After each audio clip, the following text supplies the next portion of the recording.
level of inflation in Nigeria and dire economy, there is a need for individuals to seek extra sources of income and also invest smartly. Joining us on the show this morning to discuss personal investment strategies for the year 2023 is Dr. Stephen Akintayo, Managing Director, Gtex Holdings, and founder, Stephen Akintayo Foundation. In addition to these tips, the Stephen Akintayo Foundation is set to launch its $5 million fund for 5 years, a grant from 2023 to 2027 to support 1,000 SMEs. Welcome to the morning show. Good morning. Happy New Year. Happy New Year.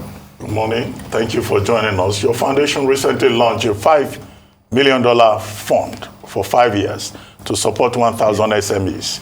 Tell us about that. What inspired the creation of the fund? Okay, so the Stephen Akintayo Foundation started 15 years ago. It used to be an NGO helping orphans, and then later we started giving bursary. We've currently worked with more than 5,000 kids that we've paid tuition fee for. Then during COVID-19, 2020, we saw the effect on small businesses. Our business started with just 1,000 naira 15 years ago as well. So we started this program where we're giving some people 500,000, some people 1 million to support their businesses. And we saw the success of that. A lot of those people really did well. And so 2023, we decided to say, let's formalize it and structure it, whereby going forward, we're going to be working with 1,000 SMEs in the next 5 years, each one getting $5,000 grants, but we'll make it progressionary. So gradual we start. This year, we're giving just 24 of them. Next year, we increase it to 48. 2015, increase it to 120. And like that, it grows till we get up to 1,000. And we currently just finished shortlisting the top 10. And so today we're doing the pitching to pick the first 2 that will win for January, and February again under 2. So by the end of the year, we have up to 24 for this year. Interesting. So can you give us a breakdown of how the fund is to be administered in terms of percentage?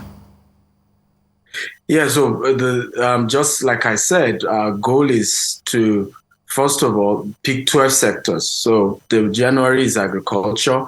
We have grants for people in different sectors, renewable energy.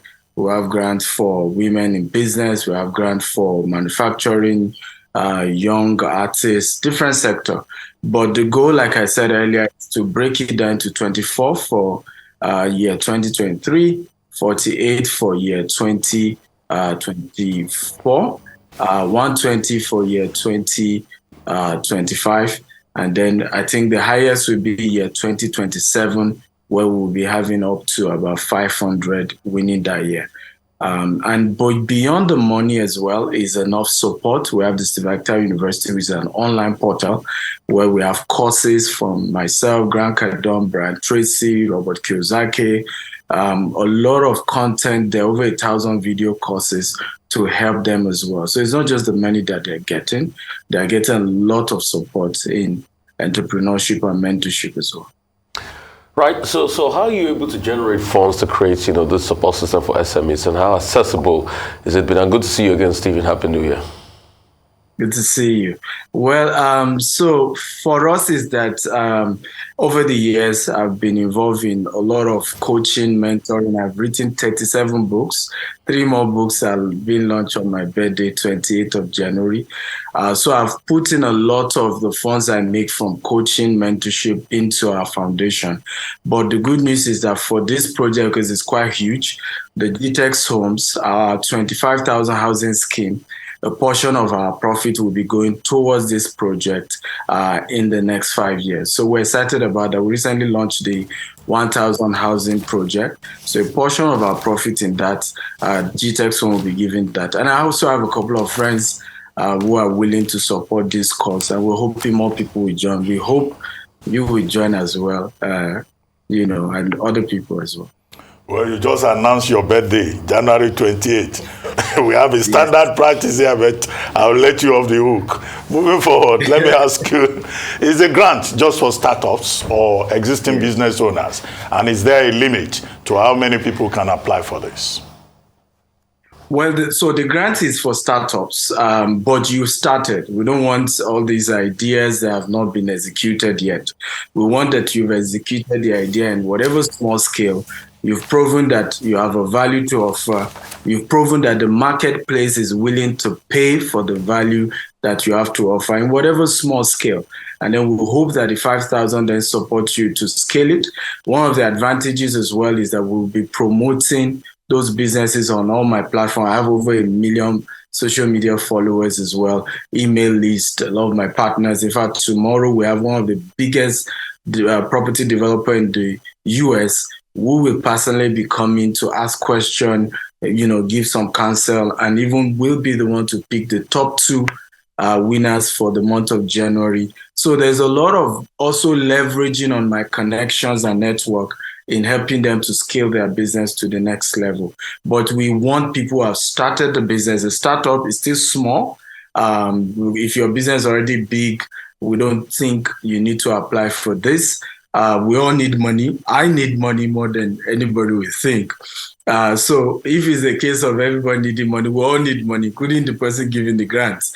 But is that there are some more people who are still small and need some level of support, and this is for them. All right, fair enough. So for many, 2023 is a pivotal year in Nigeria's economic history. People have come into the year with questions, some with aspirations, hopes, and dreams. As a personal finance coach, how do you think people can grow their personal finance this year? Beautiful. It's going to be a tough year based on the data we're seeing. Amazon has let go 18,000 staff. Microsoft just announced they're about to let go 1,000. We're seeing so much going on in terms. So it's really going to be, the Bank of America president just announced that he sees a slight recession happening in the US this year. And I think it's kind of global already. So my advice is, first of all, you need to, at this point, begin to say, how do you invest in things that can help you even when things go bad? What if you lose your job, for example? Do you have some form of insurance that can pay you 50% of what you used to earn or 100% of what you used to earn for another few months while you're looking for another job? Here in Dubai, for example, the government did something fantastic, and I hope Nigeria will pick up from it to enforce that every employee subscribe to an insurance where you pay $1.47 every month. And if you pay that, if you lose your job, you will get 3 months of your salary while you're looking for another job. So even while you lose your job for 3 months, you're doing that. Now, we may not have that in other parts of the world in Nigeria, but there are insurance companies that you can, sign up for some form of programs. There's annuity. There's other insurance programs that can help you. I don't have an insurance company that marketed, by the way, but these are strategies, these are buffers that you can put in place in case things go bad, considering the data. As an entrepreneur as well, one of my advice has been find a way to monetize your own experiences, your own personal skills, your experiences in business, turn it to a book. Make money from that. You start mentoring people. Find a way. One of my biggest strengths, and that helped me in business, was my business grew when I stopped needing the business to pay my own personal bills. As soon as our business grew to a level where with or without the business, I'd, been able to generate other sources of income, I was able to make long-term decisions for the company, and the company was able to breed and grow very well. So even as an entrepreneur, can you structure a way to begin to earn income outside of your business so that you are not really tied up in situations like this where recession is around the corner, things are getting tougher. And once your mind is clear, it's easy to navigate the challenges of the season. Real estate remains a big market. And speaking of what you said, there are insurance companies actually that offer that package where you get paid after you lose your job, all right? But as a major stakeholder in the real estate sector in Nigeria, Dubai, UK, US, what do you foresee for the sector globally? How can Nigerians participate and how can they benefit in the sector? Well, I depends on the economy. I foresee a slowdown.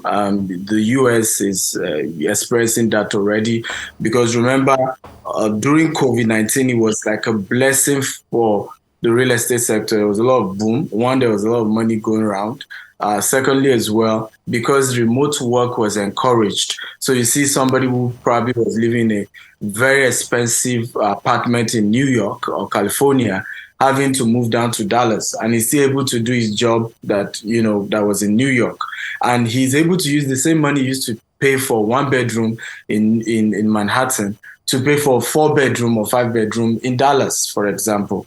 But right now, because of the job cut, and most of the job cuts are in the area of remote work, you're seeing that people are having to be forced to return back to maybe 1 bedroom or studio or 2 bedroom in certain economies. In Dubai, we're in a booming season. It's been fantastic since last year, and that run is still going on due to, of course, Russian money is coming in.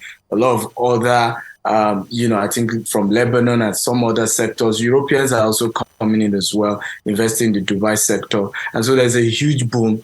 For Nigeria, you have a situation where the housing deficit is so huge, so you never will experience a crash. But of course, there could be some slowdown. However, I foresee more of growth because one, politicians are out, giving freebies now. And so people are becoming a bit more liquid compared to before. So a lot of Nigerians who are back at home might be able to start investing. But those in diaspora, if they're affected by the job losses, that could affect them still. We're also saying that for Nigeria, the three major candidates, APC, PDP, and Labour, are pro-business. So we're seeing that after the election, whoever wins, you are likely to have a more pro-business policies that will also help the real estate sector to grow better. Okay, for those who would like to buy or invest with Gtex Homes, what are the appropriate channels to go through? Beautiful. So in Nigeria, we have about 7 offices. Because of the project 1,000 housing unit, we're trying to open 10 more offices where the houses are being built. So between now and the end of the year, we have 10 more offices being added. So you can visit any of our offices. Outside Nigeria, we have offices in Dubai, in US, and UK. So what you want to do is just Google Gtex Homes. You see our offices, you can walk up there or email info@Gtex Homes. Or you can just call us as well on the numbers online. I'm sure if you Google our name, you see all our data. We're ready. We have fantastic people ready to work with you, guide you, and even give you a lot of tips and counsel on some of the best places to invest to get high returns on investment. Right. So what advice do you have for people in 2023? Whether they be employees or entrepreneurs, it'd be great to hear your advice to them. Well, my advice would be that cut down your expenditure. If you have 3 cars, maybe this is the year you want to, or can you do it one?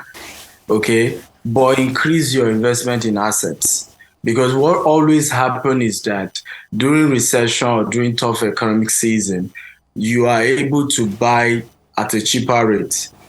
Even for me as a person, I'd invested more in real estate in the last 2 years than I've done in the previous years because Nigeria had experienced some tough season economically. And that was, for me, the best time to buy property at a more affordable price because once the economy picks up, of course, there will be more liquid, but you are also still buying at a more higher price. So cut down your expenditure, cut down things that are not assets. And in our own definition of asset is not a car, except you're using it for Uber. The house you live in is not an asset, except you're using it for Airbnb or you're renting a part of it out. So whatever generates more income is an asset. Whatever is taking money away from you is a liability. And that's how we see it in our world of financial intelligence. And I encourage that people go in that direction. How do you cut down? And then how do you also see to invest in assets? Lastly, for entrepreneurs, my advice would be think of being flexible, right? Because the company or your subsidiary giving you the less income might be the one giving you the highest income in a tough season. that we're about entering into. And of course, if you're flexible enough, you're dynamic. We started as a bulk SMS company, digital marketing, but being dynamic enough to evolve into a real estate company in 2015, has become one of the best decisions we've made. This year, we're back into doing software. We're going to be launching a lot of software later in the year, but we're able to go back into tech, having enough funds to sustain our ideas till they become, ideas that can float on their own. A lot of our colleagues who remain in tech eventually still had people just buying them out of the great ideas they had, and still ended up with nothing. So you have to be flexible as an entrepreneur and be dynamic, and hopefully we'll pull through. Well, thank you very much, Dr. Stephen Akintayo, for your time this morning. Dr. Akintayo is Managing Director, Gtex Homes, as well as the founder of the Stephen Akintayo Foundation.